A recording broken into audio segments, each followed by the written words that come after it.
Welcome, everybody, and welcome an extra special guest. This is Alex Clayton. Can you give us a little background on yourself, Alex? Everyone, my name's Alex Clayton, and my favorite color is purple, and I love burritos, and I play drums in a band called Miki Fiki, and various other projects. I have my own project that I'm starting now, and yeah. Awesome. Well, so first thing, you've been letting me pronounce the band name incorrectly for upwards of 2 years now, so forgive me. But No. Honestly, sometimes it's hard to tell, because sometimes people just have accents and or they say it quickly, and it doesn't. It's doesn't matter. I mean, it kind of matters. Mickey Fiki, but Miki Fiki, we get that all the time, honestly. okay, well, so before I do want to come back to your current band, but and I want to ask you about the name and all that stuff. But first, what makes you an extra special guest, other than just being a great drummer and my friend, is you were the original drummer in No, This Is Patrick. Hey, this is true. And I've been trying to remember exactly how that happened, because I mentioned it recently about going through all these lineup changes and this different stuff, and how you were basically just doing us a solid by playing with us until we found someone who was more in our genre. So because I don't know, tell us remind me how that happened, because I remember sitting in Sean's the duplex on Sweetbriar with you and Sean and Ryan, and Gonzer was originally what we thought it was going to be. Oh my gosh, yeah. I'm trying to remember exactly how it started. My most vivid early memories are practicing in the apartment that was behind the house I was living in West Nashville at the time, which was basically a garage. It's one of those I don't know how to describe it. It was an apartment next to a house, but it was the same property, so it was ours. It was perfect for practicing music. Yeah, you said that I was doing you guys a solid, but man, it was a freaking blast. I was for so many reasons, just because y'all were such good friends of mine. I think we had bonded over all of the SpongeBob and Always Sunny references. We like the same humor, and but as far as how it started initially, because I know that you had been programming drums for stuff, right? And maybe you sent me a demo. Yeah, I think we had some stuff that we were trying to start at least demoing, just going into Logic or whatever we were using and programming, because we figured in order to get the sound we needed, since we had no money or equipment, we would have to program the drums for the first record and then just play but have you give input and all that stuff, because when we started, or we're tossing around the idea, it was 5 of us who were really close friends. We all knew each other from college, and you were in a different band. I mentioned the band, emo band Secret Stuff, to who was I talking to about that recently? I think it was the guys in Eugene Levy, and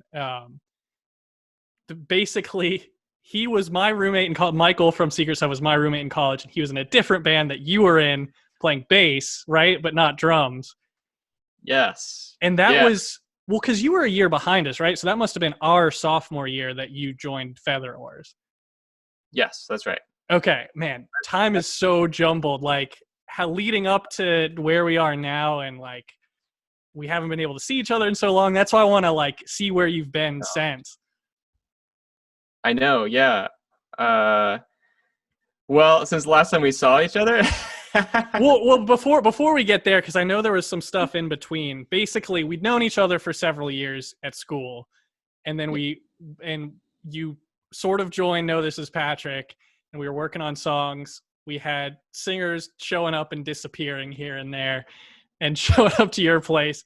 I have to imagine there was probably a point where someone showed up and you're like, "Who's this?" So this is another singer, because the other guy disappeared. All right, bring him in. Let's do it. It's going to be a blast. We're all going to get along. It's going to be fun. And it always was. I remember we did a photo shoot in my backyard, which was a blast. Yeah, man. I think some of my favorite memories doing the photo shoot, just practicing in the apartment. And I remember we played a show in Dixon one time. I was literally about to bring that up, and the power went out and all that stuff.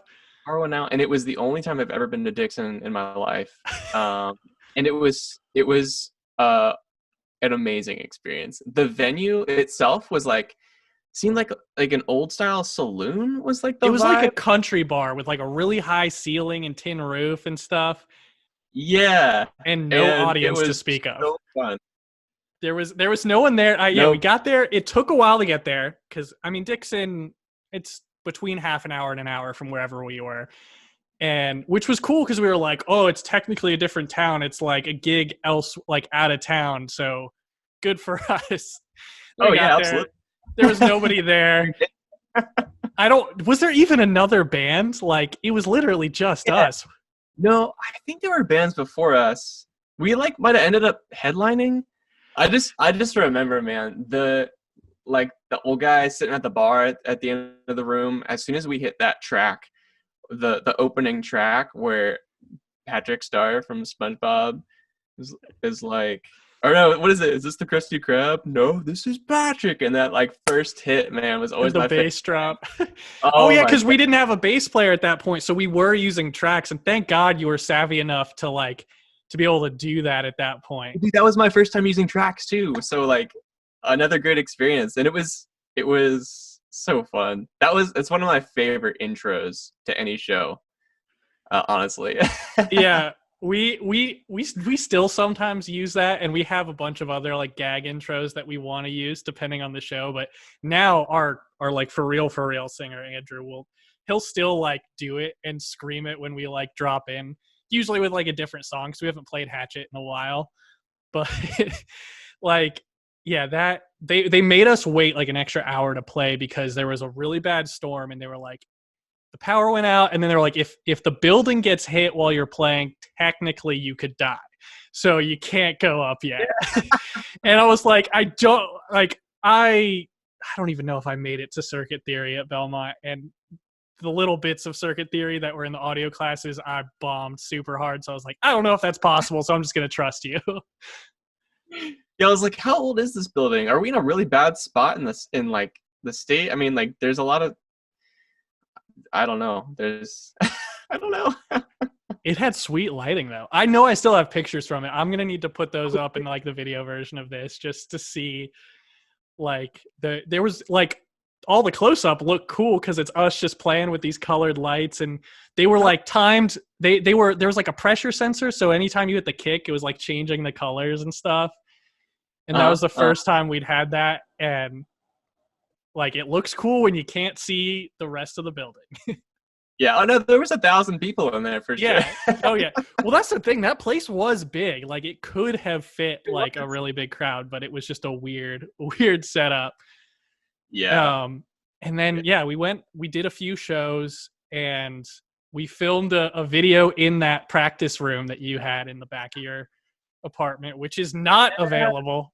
It's Oh, it's not, I have it, and I'm keeping it for when the time is right. But it's like it's a previous okay. You version let me of know when that. the time's right.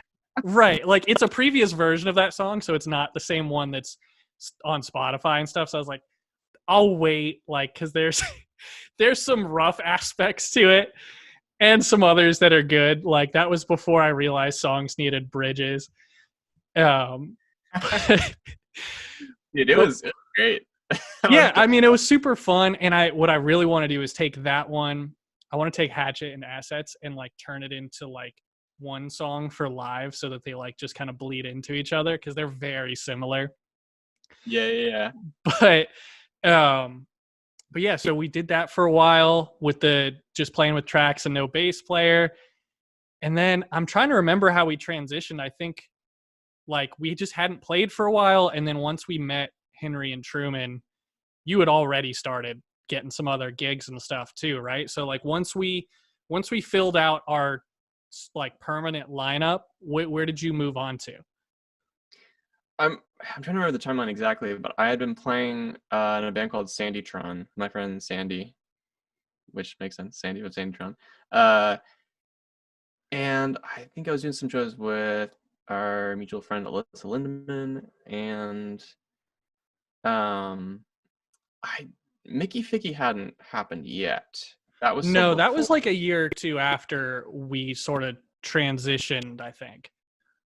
Yeah, that was that whole time because I had been working. I'd been working full time at a bakery as well, um, and I don't remember where that overlapped, but there was just a period of like trying to hone in just like what was I doing with music? Was I gonna become a baker full time? Like what was my goal? And you froze, by the way, in a very Oh, hilarious spot. can Okay, you're back. Okay. Well, I was going to pop in for just a second and say, just for everyone's context, or at least ask the question. Obviously, Know This Is Patrick is like a heavy pop punk, like rock oriented band, and which I know you love and you're obviously very good at. But Miki Fiki is pretty different, and a lot of the other stuff you've done. So, when you were in this transition process, can you tell us like what your favorite style is and what you like as a drummer and how that influenced like the choices you made? Yeah, so I absolutely loved playing Know This Is Patrick because it really allowed me to flex some muscles I haven't really flexed in a while otherwise, like double bass pedal being one. Haven't had to use one in a minute. But man, like, Matt Halpern of Periphery is one of my favorite drummers. Chris Adler, Lamb of God, uh, you know, 12 Foot Ninja, all bands like that. I are just still hold a very important place in my heart, and I'm so glad I was able to kind of like dive into that style in Know This Is Patrick. And I think eventually I was like, I wanna keep exploring. I want to keep going. I wanna know what the straight ahead pop thing is like. I want to know the singer songwriter thing, and Sandy Tron was kind of like grungier. I don't even know what to describe it as. It was actually a nice transition from Know This Is Patrick. But yeah, I I'm just always wanting to learn more, and I thrive on change and seeing what else is out there, and um, I've been probably have been dabbling at some of my own stuff at that point too, which was still a few years out from come to fruition. But yeah, answer your question. Yeah. So, with going from that sort of, so from Patrick to the grungy sound, and then with Alyssa, it was part of your transition and hers too, because she started like very singer songwriter, but I just covered one of her songs, and or when this comes out, it will have been a little bit ago, but she now has this sort of Fleetwood Mac meets 1975 plus folk Americana. And you played drums on a lot of those first songs when she was starting to really fill out her production, right? Yeah. So I think it's at some point in this timeline as well. Michael Kelly is one of my best friends, and I had connected him with Alyssa, or he kind of joined the band. Michael Kelly of Gentle Organisms now, who has been producing stuff with Alyssa, and and he started working with her, and kind of that sound that you hear now that's where it's kind of evolved from, I guess, and my drumming, I guess, I like to think. Um, what was the question again? Well, I just wanted to hear more about how you ended up there and then what it was like, because as I was saying in that Why It's Awesome episode, like obviously a lot of this is Michael's production and mix know-how, but like your drum sound on that, I feel, is a very integral part of her sort of I'm trying to think of the right word, expansion of her sound, really.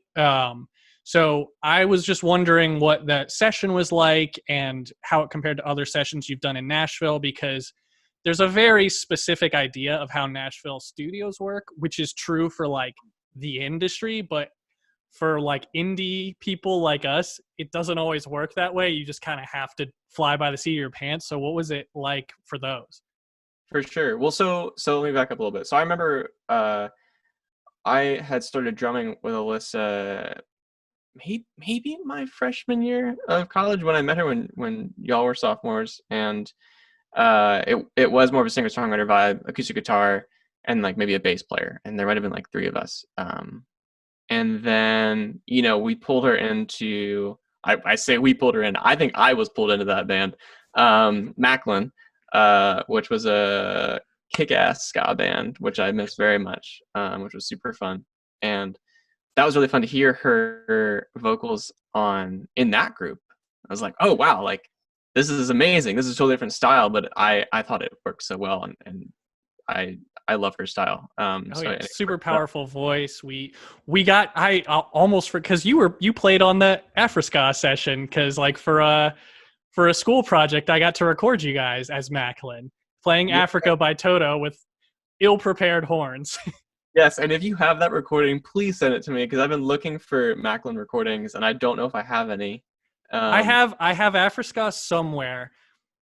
And I think they have the live ones at the house, that one house show. I'll track them down oh, for you.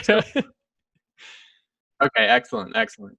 But yeah, so playing with Alyssa in that group was awesome, and then at some point, I think it was the last EP that she recorded, which might have been like 4 years ago at this point, something like that. Might have been longer. That's when we went into the studio, me, Michael, and Alyssa, and Michael kind of took more of the producer role, and we really went. There were three songs: "Paper Crowns," which I still listen to today, "Deeper Ground," and one more I'm forgetting the name of. I'm sorry, Alyssa. You can find it on Spotify. And long long Long Shot. long shot. Yeah. Yes, thank you. And Long Shot especially had a lot more like pop elements in it, where like I was really just doing kick snare, and then like some shaker, and then like put a fill here. And that's where I kind of started to learn more about like pop production just from that session. So that's when things started to change, and Alyssa and Michael continued to write together. I don't mean to tell their story, but we're all friends. And the most recent stuff, I know, Michael's been working a lot out of his home studio that he's got set up now. And on Past Lives that you covered, I went to another good friend of mine who I used to live with, Jay Ragsdale of the project Burloo. Jay and Michael were also in a band called Brave Town, just to bring it all together. Anyway, I used to live with Jay, and while I was there, we kind of got a drum room set up there, and so we recorded the drums for Past Lives there. And we had been familiar with working together at that point because we had recorded 3 Miki Fiki songs together in that same scenario. And it was an extra challenge because of COVID. So, like there's the door, there are separate rooms. So I would like come in the back and have my mask on. We only talk to each other through monitors and the microphone. And we like saw each other and waved outside. But our process was such a well-oiled machine, I guess, that we were able to pull it off. I'm rambling now. I'm sorry. No. This is exactly the type of stuff I like to hear, is those details. And I'd love to hear for the drummers who may listen to this, like it's fascinating and impressive that you had that like COVID recording session and still came out sounding that way. And if I can ramble for just a second, it reminds me of one of my first interviews here. Kyle from Second Player Score mentioned at the end, he was like, give these new bands or bands you may not have heard of a chance, because there's really no difference when you're listening between bands you've never heard of and like a radio band at this point, because people, especially sometimes the younger bands, they care more and they put in the time to make it sound amazing. And so y'all's sounds, and maybe it's because I'm listening in a better scenario than like in a car on some pop FM station, but it sounds better to me. So like, how did you guys do that with all those challenges, and then with your personal little spice of how you play drums in there, gear, all that? Man, so I think a lot of it comes from Michael and Alyssa fine-tuning their writing process together. Michael fine-tuning his production and mixing. Michael, Michael's fiance, Trevor Tillery, is another amazing artist. Just bringing all the artists that I know in here because they're all my Yeah, friends. Love them. yeah, they're all so good. Yeah, Trevor's music is awesome, and it's much more like I don't want to. No matter how I describe it, I feel like he'll hear this and be like, It's like ethereal pop almost. Like he has Mhm. very like silky smooth vocals over like dope drum loops and like soundscapes. Anyway, I feel like Michael, since they live together, they not just because they live together, but they had been writing a lot together. And Michael worked with Trevor on his music, and I'm inclined to say that he pulled a lot of influence from that too. And so any like extra like synth sounds you hear, it's not like Alyssa's stuff isn't super ethereal, and I wish I could think of more words than ethereal. Yeah, she's definitely got some ambient stuff in there, from Yeah. that indie side, mixed with the very natural tones of like the folksy stuff. Yes, and I'm inclined to say, only from my perspective, I can't speak for them, but uh, I think Michael's pulled from the stuff I'm talking about and kind of sprinkled a little bit of it into Alyssa's stuff, and it's maybe that's been part of the thing that has like polished things more. Not just that, I think we've all gotten better gears. We've gotten older too. I finally got an Apollo Twin in the last year, and this SM7, which was a huge step for me. And I know he's been building, and so is Alyssa. Um, yeah. Okay. Wait. I'm losing track of the question though. You're saying how the sound came together still, like? Yeah, and even just from your perspective, because did you guys track drums first, like a lot of sessions would, or did you come in maybe even at the end, or how'd that work? So I can say for Past Lives, the most recent song we did, um, Michael and Alyssa kind of got a demo together, and I think Michael even got some demo drums on there, and then I just asked him to take those out, and so it kind of got let me get a feel for what he was going for. Also, we've played these songs live. We played these songs live for years, it feels like now, and so I've been like waiting to record them because I love them so much. Past Lives, there's a song coming out that we're actually going into a studio in about 2 weeks to record, which will be different because we haven't all been in a studio at the same time in a minute, um, which is different than the process I'm talking about. Yeah, so I scratch vocals, I think probably final guitar, rough guitar maybe. So I had a structure. I laid down drums, and then they went back, did not scratch takes. Yeah, just final tracking and stuff. Final Yeah, that take. that that all makes sense. I kind of figured that's how it would be. But it's interesting that they had at least some placeholder drums for for you coming in to actually lay down your final tracks. Were you just bringing the kit you always use, or did you have specific choices? Because that's really out of my wheelhouse. I'm still learning more, but I'll talk with Truman about it because he's got such a variety of tools. Like, do you have a Yeah. specific Alex sound, or are you like, oh, I'll take this snare today, or something like that? Yeah, no, that's a great question. Thank you for honing me in. So I knew that Jay, when I was there, we had set up a Mapex Armory kit, which is one that I've used a lot.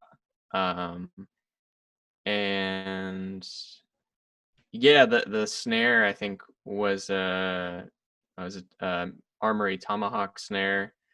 Um, know that this is very like specific drum stuff, but I think something I've learned too is like to step out of that scenario, but like in recording Miki Fiki stuff too, we record with our producer Wes in his home studio, a little outside town, and he has a bunch of stuff, bunch of cymbals, drums, old stuff, new stuff, hot like mix and match things, put t-shirts on this, clip this here, put bells on this, like. And I think what I've learned is that like if you just close your eyes, you're gonna be able to just like close your eyes and be like, oh, like yeah, this sounds good, this is all I need. And you might open your eyes and be like, what the hell is this? Like, like there's like this really old like high tom doesn't match this orange floor tom, and there's a towel on the snare, but like it's the sound that's the sound you're going for. And with that song in particular, Past Lives, I think it was I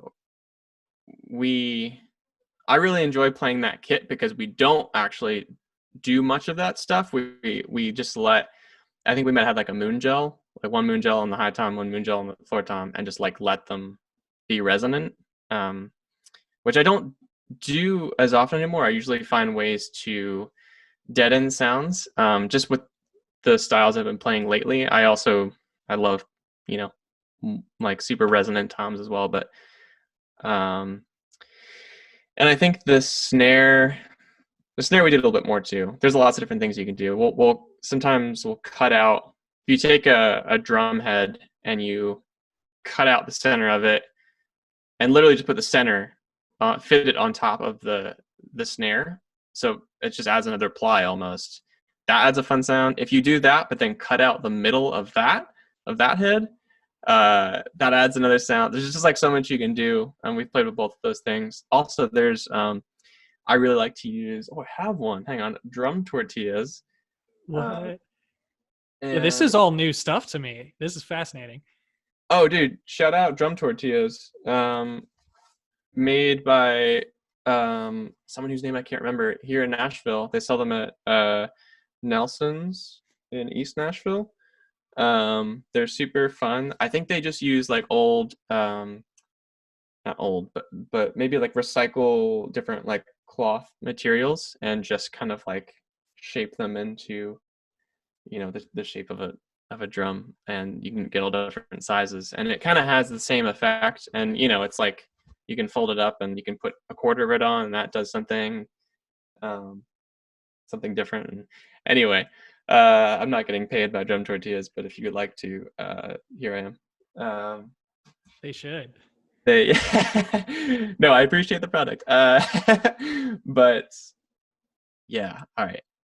Bring me back to. Well, so no, that was actually a great segue to like, and maybe this is too deep for some people, but this is my little podcast, and that's what I always want to hear. Whether it's any behind the scenes, I want to know like as much, get in the head of the creator as much as possible, because I like, you can use vague like nice sounding terms, but like, this was really inspiring and I just dug down, and it's like, no, like why did you choose this thing and that? What did you do? Yeah, like I want to learn. So the drum tortilla thing, like I assume that's I've just never heard that terminology, but I've seen like the mutes like that's basically just sort of thickens or softens the sound plus cutting off the resonance of a like whatever piece it's on, right? More or less, yeah. And depending on the material you use, you'll get different sounds. And it's just, there's just so much room to play with drums. Like literally like play around, and like it's like being a kid, just like, oh, what does this do? What does this do? And sometimes that's what it takes, honestly. Sometimes I'll go in, like I'll bring my snare into a session, and then I'll hit it, I'll be like, nope, it's not the sound. And then I'll like go through 3 different snares and have to tweak things. Yeah, I'm still learning every day about that stuff. Well, so here's like a circular question about that process. If you, let's say, stick with snare for now, like let's say you bring in your snare, because that, I'd say, at least in my experience, that's the most frequently changed out piece of a kit probably, although I could be way off on that. But let's say you bring a specific snare in, you're playing it, and you're in this room and you're like, oh, this room, it sounds different than I thought it was going to. Maybe I should change it. But would you at least like hear a recording of it first before you changed it? Or would you just go off the feel immediately and be like, it's going to throw me off anyway. I don't care how it sounds mic'd. I might like to hear what it sounds like. But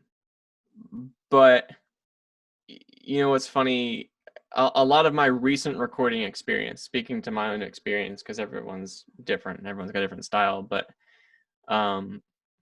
I it's funny, every time I go to Wes's house, there's more of a blanket cave built around the drum set. Like I feel like I'm being built into a fort every time I go over. And I'm like, dude, what's going on? He's like, man, it's easier when drums are so much easier to manipulate when they're dead, because you can add Yeah.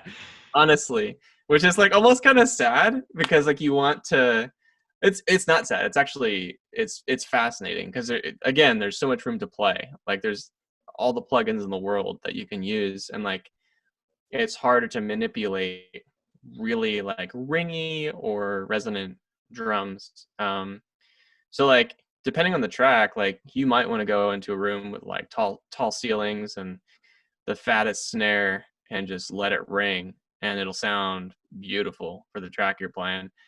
In other scenarios, that could be the worst thing to do.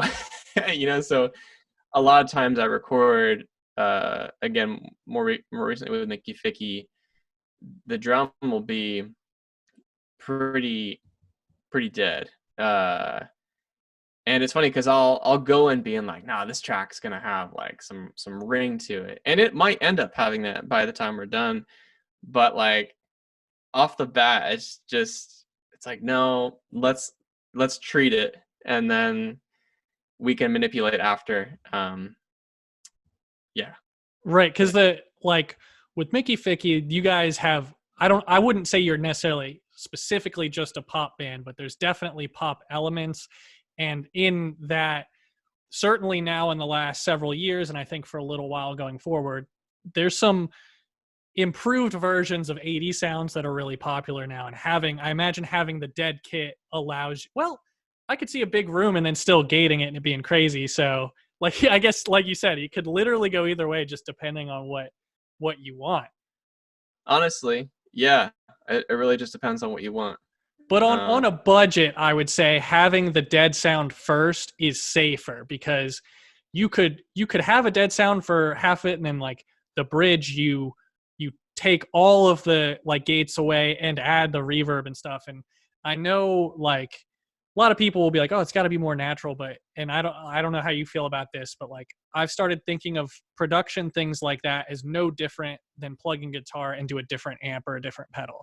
Like the person is still playing the music they've written.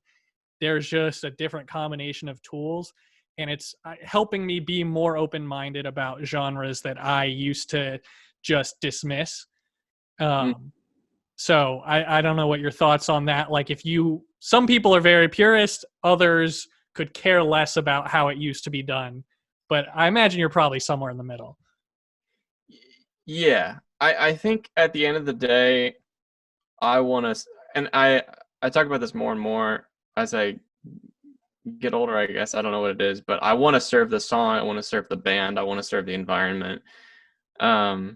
I want to be me. I want people to know it's me. There's that like that desire, because this is my band. Like I want people to hear what I sound like, not just like something that's like synthesized. But yeah, I just want to serve the song, because there's always the live setting, right? And then you are playing as yourself in the live setting, and that's when you can really shine. And I think people have different philosophies on this, and it depends. And again, it's circumstantial, I think. But yeah, I lost my train of thought. Well, along the same lines, like if I may, we've sort of talked about how with Alyssa's stuff, you had like definitely were serving the song, like you mentioned. The poppier it got, the more you needed to lay back and provide that foundation, and you've got that warm but controlled, punchy tone that I mentioned in the video. But then for Miki Fiki, how all your songs that I've heard are each pretty different from song to song, because you guys exist in this like in a few really broad genres, at least from an outsider who's mostly in kind of the alternative music world. Like you guys, I'd say, what would you say? Pop, jazz, R&B, like maybe a little hip hop or more. I don't know. That's got to affect your sounds. For sure, yeah. We we get a little bit of everything. People say we're like jazz, maybe not jazz, but jazzy. I think it's Yes, just that's because a good thing to see.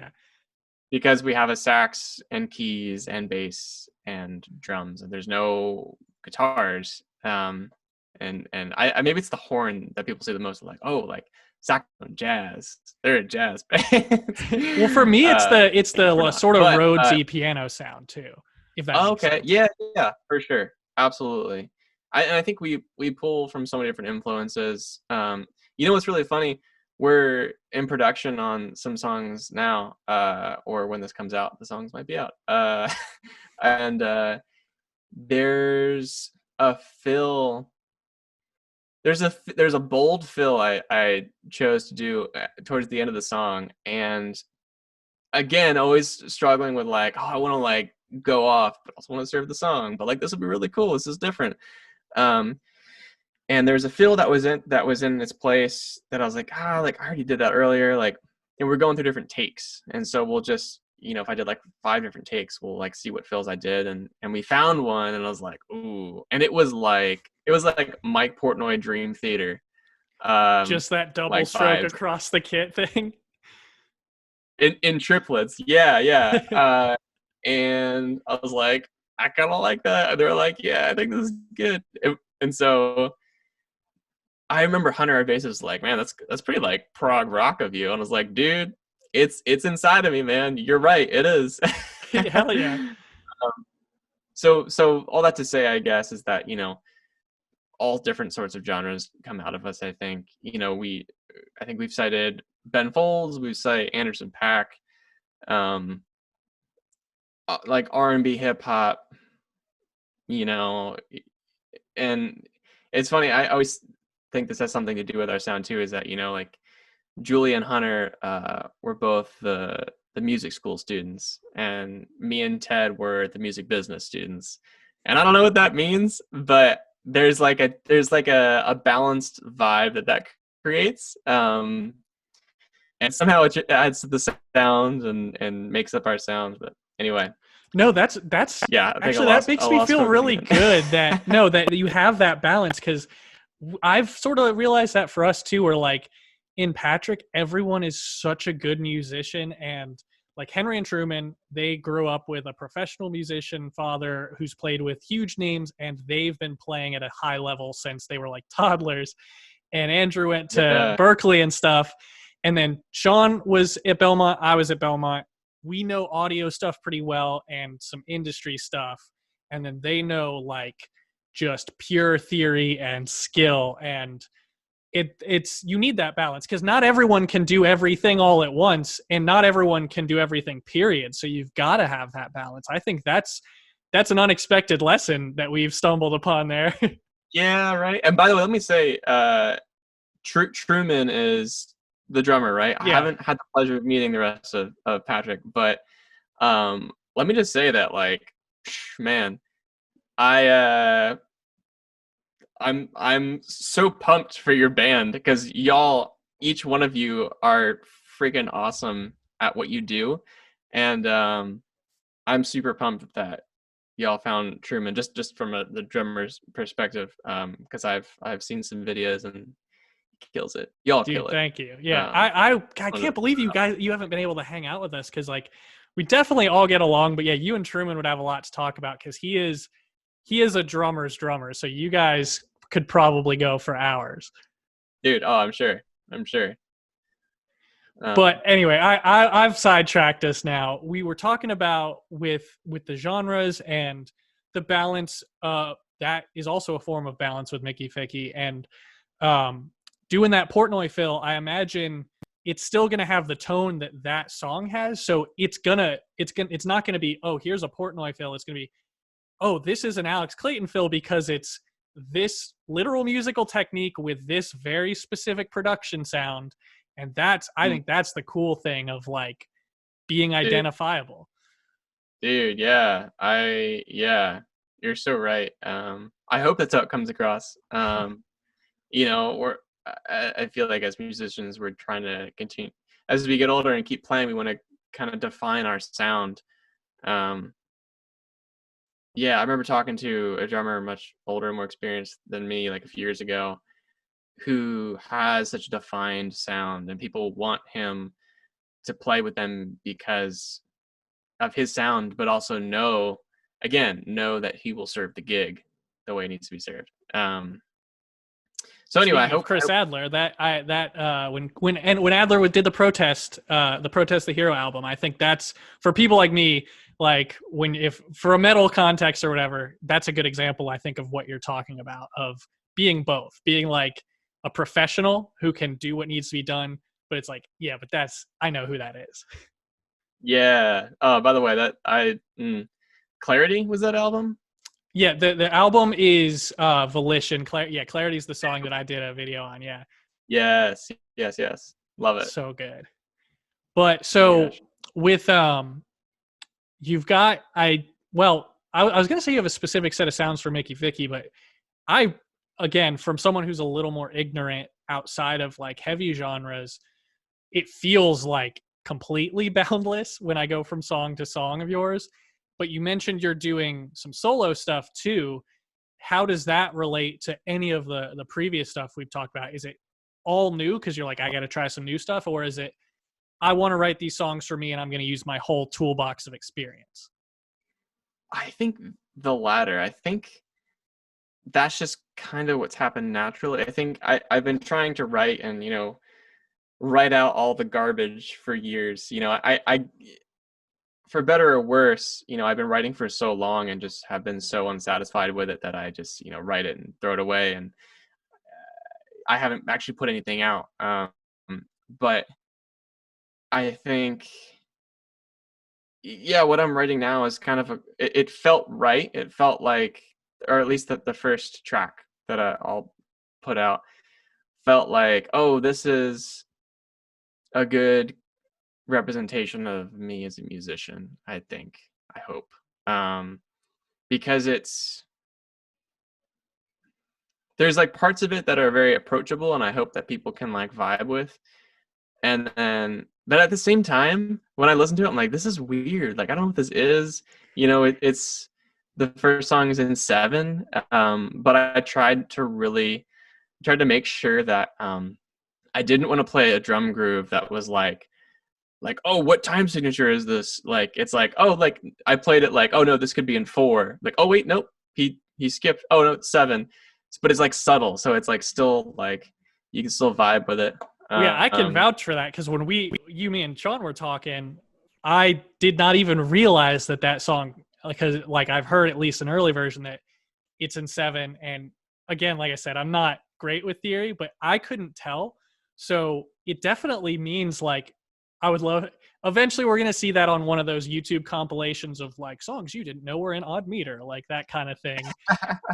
Because there's a few I like. You've got your Zeppelin and Pink Floyd songs that are in like pretty complicated time signatures, but they're like smash hits that everyone knows, and they're like because it's about the yeah, feel. And I think you kind of explained it yourself. You were like, I wanted to make it feel a certain way instead of just being 7. yeah, for sure. And I think I always go back and forth between like I'll have days where I'm listening to I don't know, like Periphery and then Hiatus Coyote, and then like I'll put on just like a jazz radio and I'll be like, ooh, I want to make something like mathy and weird. Um, but then I'm like, I don't want to make something mathy and weird just for the sake of making something mathy and weird. Although that's okay, and I encourage people to do it if that's what they want to do. But I needed that balance. Is that constant struggle of like, I need everything to happen at the same time. I want it to be weird and approachable and like, yeah. I want to. Yeah, it was fun because I was I guess it's the first track that I'll release that I played everything on, which means a lot to me because it's been such a journey, like learning all of those instruments as I've gotten older, and I'm by no means I wouldn't even call myself a professional at it. I've always liked to say that I'm a drummer who plays guitar or a drummer who plays bass. Take it, take that how you will. But I remember getting my bass and learning some Stadium Arcadium songs because that's what was hot at the time when I got it. And like Flea was like the guy. And I remember getting my guitar and like learning some like Foo Fighters stuff. And it was such a special journey with each of those instruments. And piano was the first instrument I learned. And just a few years ago, I picked up a solid body electric ukulele, which is just like, I just wanted it because I'm like, wow, that's so weird and it's beautiful. And I was able to play all those things on this song and not have it sound like, oh, he was just trying to play a bunch of things, but like it all like came together and fit, and like it was the culmination of something a lot deeper than we'll probably come across. But I think that's why it felt like the right first track to release. The track's called "Why You Won't," by the way. Nice. And speaking of that being the first one, and I think it will come across even if people don't know it, like because it's what you feel like. It's literally impossible for you to feel that, play something and record it and it not be in there because that's literally part of it. And speaking of how you feel about it, what would you say? And this is kind of a dick question to ask, but like because it's hard. What are you gonna like classify it as? What will we tell people it is when we're like, hey, you got to check out Alex's solo project? Like it's called such and such, and like also, yeah, what are you just putting it out under your name too, or do you have like a project name? The project name is End Ritos. And I can explain it if you want, but if you don't want me to, I won't, because I've debated telling that story or not.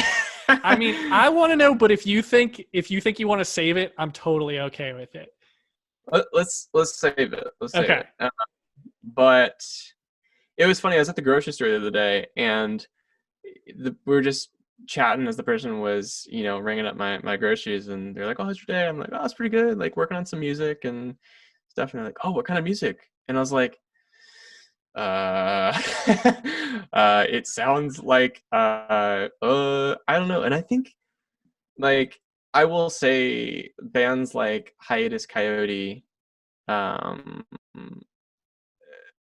Hiatus Coyote is a big influence to me, period. Leon LaHavas is a big influence to me. Those two groups slash people have kind of rekindled my love of playing guitar, to be honest. I think living in Nashville for so long, there's so many so many amazing guitarists. And there's like a style that I hear a lot, or like a couple styles that I hear a lot. And like, I don't ever want to hear or see a guitar ever again. And then I joined Miki Fiki, which was a group without a guitar. I was like, perfect. um, and so, my guitar sat in my closet for a little while, although it's out right now. And so coming back around, Leon LaHavas, Hiatus Cody influenced my guitar playing. I can say that. So a little like jazzier and weird. Again, like jazzier, not jazz, but and yeah, I think I told the cashier like alternative R&B. And then I was like, nope, that's not what it is. But I realized that's probably a direction I will be moving in the future. Sort of like a neo soul. Like if you are familiar with Jordan Ricky, I think he's Australian or from New Zealand. I obviously know nothing about this artist who I'm very influenced by. But there's a track that I just started working on, and I'm like, ooh, okay, honing in on the sound. So really pumped about these songs because there's two that'll come out at the same time, or maybe already will be out by this time. But if you follow, if you are here for the journey, you'll hear sounds start to morph and take on a different form, I think, and hopefully we'll become more, I almost say consistent, but I'll be honest, I think one thing I'm excited about with this project is to just kind of let it be what it is. And so it probably, we'll see if there's any consistency. It'll be me. That's what I can say. Did I answer your question? Yeah, no, that you actually also answered my next question, which was going to be like, was there an intended sound when you started and you just went away from that and that's why it's hard to classify? Or, and what it sounds like the case is, you literally just had, I don't know if I'm breaking up right now. It's getting weird in my headphones, but if you had basically parts and ideas that you're like, I just have to do this and record this, totally like genres not even in mind, and it just, we're like, I'm just making my music. Yeah, that was the intended goal to start off, and still is. I just know that I think alternative R&B is something I'm interested in, and we'll probably explore that genre in the near future. But there are other songs that I'm working on I haven't put out yet that are more, like these ones. More, I have a song I'm working on that's mostly just guitar, piano, and cello, and no drums. I really try to let the songs just come out as some songs. I'll go and I'll say this one needs to come out naturally, depending on what like the lyrical content is, or if it feels more like a poem. Sometimes it does, and so I'm like, if there's no chorus, that's fine. If it's just like a hook that happens once and it trails off into something else, like I'm okay with this song being that. So it'll probably continue to be circumstantial, depending on how I'm feeling that day. If it's sunny, if it's cloudy, if there's one thing I've learned about myself is that my mind just changes all the time from day to day, which as a human I think is natural, but I feel like mine changes more. I don't know. Yeah, no, I totally know what you're talking about. And I feel it's really inspiring, especially for me as someone who has very, very specific tastes, like for what I consider my favorite stuff, like my go-tos. But I am really trying to kind of expand my horizons. And again, like we were saying earlier, my toolbox. So to see like that attitude and especially put into practice and being like, okay, like this is what it can mean to go outside of the box, so to speak. Yeah. It's funny. I've had a conversation with someone recently about, feeling like people want to be able to put you in a box, and you want to be able to put people in a box. It's just easier. It's easier when you're talking to other people about you or whatever it is. So I was at like a little like bonfire gathering, and someone was introducing me, and they were like, this is Alex. He, roasts coffee and he plays drums. Those are two big things about me. And I was like, and then he said it about someone else, and I was like, how does it feel to be in your box? And then I was like, but no, that makes sense. Like those are two big things. So, and same with music, especially you want to be able to say your music is hard rock. You want to be able to say your music is R&B, whatever, especially when you're trying to promote it and pitch it to blogs or playlisters or whatever. It's just easier for everyone, which is tough because sometimes it's nice to be able to define that and tell people and make conversations easier, but it's like, but like that's not it. Like there's more to it. There's more to me. And anyway, yeah, just a little segue off of sounding a certain way. No, I agree with that, because I actually had a very similar conversation, or actually had a similar conversation with almost everyone I've talked to, I think, for these. And your bonfire example, I think, makes both ideas work together, because your friend was basically giving you two icebreakers, two conversation starters, like a table piece at a fancier dinner. And genres, like we were saying, for pitching to playlists and stuff like that, or to new people you're meeting, it's the same thing. It's literally the icebreaker, because I feel that if a band is good enough, they're not going to do the exact same song every time. Therefore, they're not going to use only one genre if they have more than like 3 songs. So the first idea of what the genre is makes your first decision, kind of judging the book by its cover. Then the first song or two you hear confirms whether or not you think that or if you like that.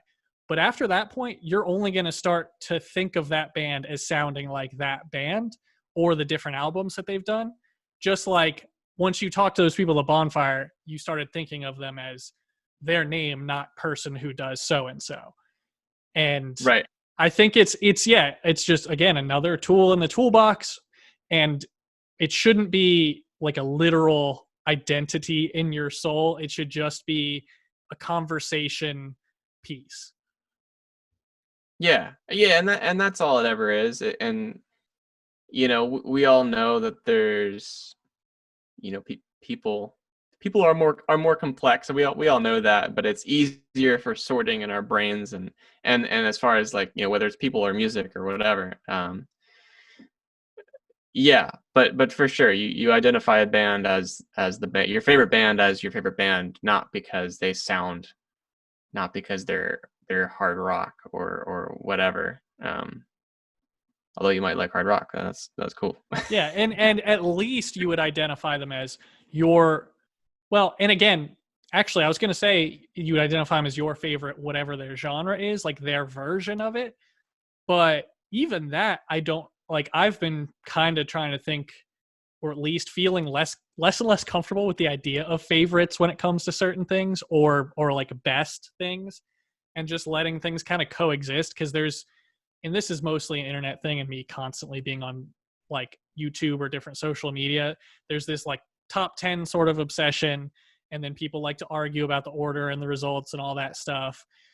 And I think now I'm losing where I was going with this, but basically it's the same thing as like, I don't want to call someone my best friend, because people's lives change, and no one is like, I'm not more or less thankful for any of my friends, like, and they are all Yeah, like equally great and loving and caring and all that stuff. So that's where it started. But then I'm like, that's kind of true for music too. Like, once you can learn to like appreciate things in different ways, you don't even have to approach things the same way. And that sounds very similar to how your songwriting process is. It's just it's whatever way the song is, not the way the last song was necessarily, unless you want it to be. for sure, for sure. It'll definitely be a journey going forward, making more songs for this project. Just because I like to say like, oh, I'm moving in this direction, like it's gonna sound like this, and it might, and it probably will a little bit, and then it'll change, and then it'll just keep morphing, I think.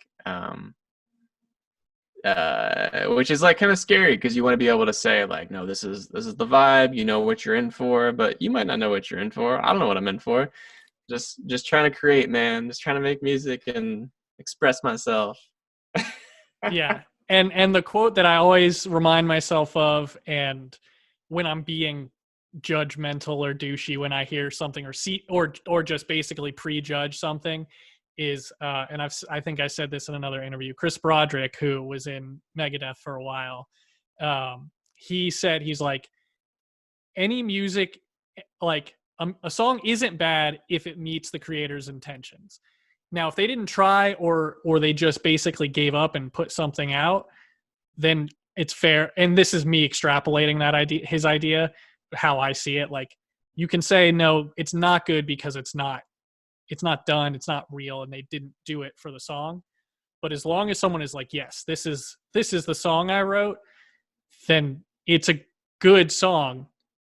Only it just might be that only some people like it, kind of thing. Like, because it's obvious, like I know I'm just explaining the concept of subjectivity like people don't know, but like there's just too much like people taking arguments over trivial and abstract things like that too seriously. Like, like pineapple on pizza. It started as a meme joke, or a meme debate, I should say, and it very quickly turned into people who actually like took it very seriously. And it's like, all right, I'm out. You like I pineapple? always get pineapple on pizza. Literally, if I can, I get pineapple and pepperoni, and that's Really? every time. Yeah, I'm with you. I'm not like pineapple and pepperoni, absolutely, but I would do pineapple.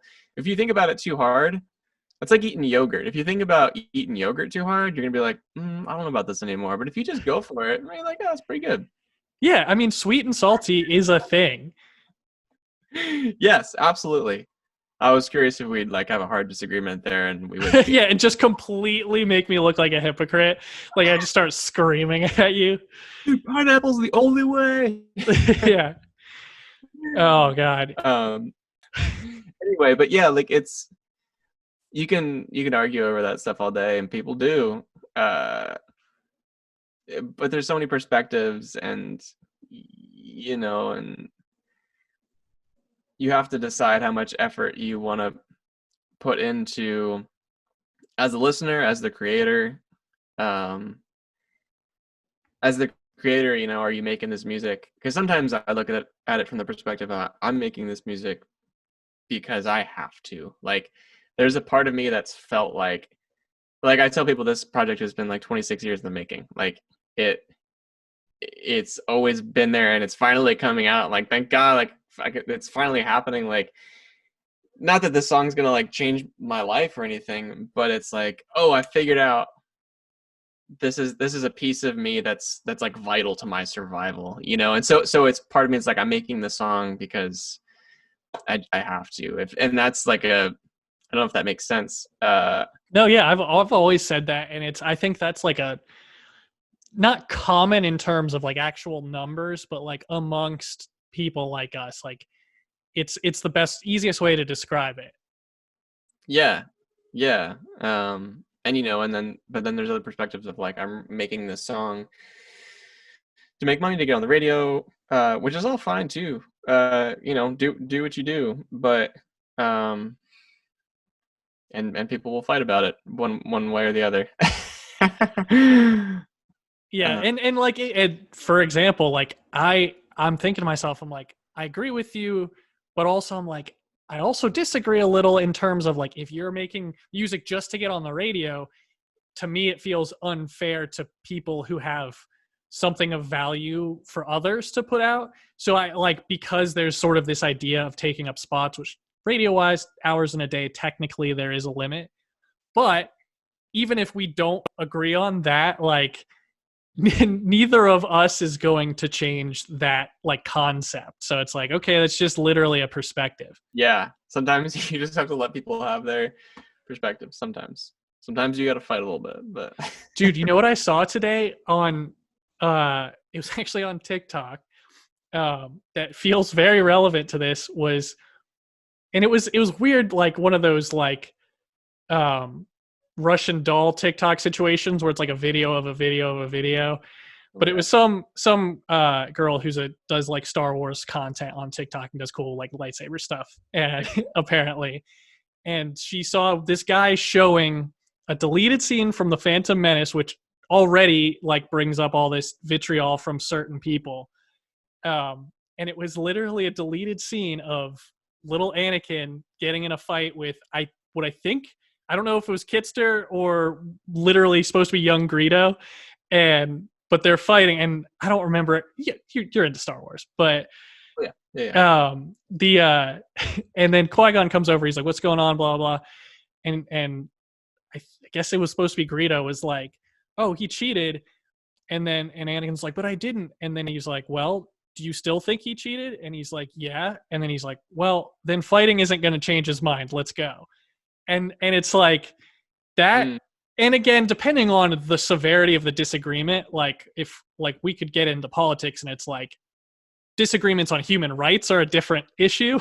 Right. But in life, especially on the internet, I only have so much energy to give. I'm not going to like argue. The first step's not arguing with someone who says something that you think is ridiculous or whatever it is.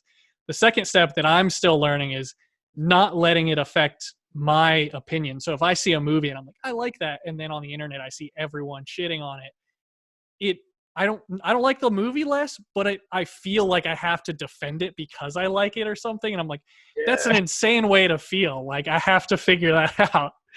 Yeah, man. Yeah. Like a million thoughts in my head at the same time.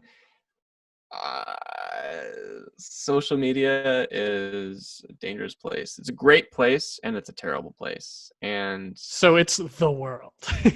so it's just the world. Did we just write But a yeah, movie script? yes. No, it's I don't personally usually engage with those things like literally like on social media, but I definitely like internalize, when I see opinions and then yeah, oh, it's dangerous, man. It's dangerous. But I really want to see that deleted scene from the Phantom Menace now, though. I'll find it because Okay. I was surprised. I was gonna be like, how have I never seen this? Because like I'm huge in Star Wars, but then I was like, I probably have. Like I'm sure it's on the DVDs I have. I just haven't actually pulled out my 2004 DVDs in like Right, forever. right. But I'm sure I can find it on the internet. But speaking of the internet and it not engaging in the negativity, something I always try and I give people a big question, so I want to allow time to close with my final suggestion. Now that we've covered basically how we met all the way up to your current band and your current solo project, which the links will be in the description, so everyone should click on every single one of them. But my big question that I give everyone is, give us 5 artists that you want to shout out or recommend that we have not mentioned yet. Oh gosh. Because we've already mentioned Alyssa and Bravetown and My Gentle Organisms Burloo, I think I and mentioned. Berlou. I didn't mention this project that I'm a part of as well, actually. It's called Momoko. It's a good friend of mine, Brendan Fellons, and I would describe the music as a cross between Dawes and Phoebe Bridgers and Kings of Leon, probably. Um, that's Momo space Co. period. Um, and yeah, he's a good one. I drummed on his EP. He's got one song out called Bad Night. Yeah, that's one artist. Another one I'll say is my friend Ryan Fine, who I also drum with when we're not in a pandemic. And Ryan Fine is an awesome songwriter and singer and crazy good piano player and has some songs out. He has a lot of songs out. And those are 2 artists.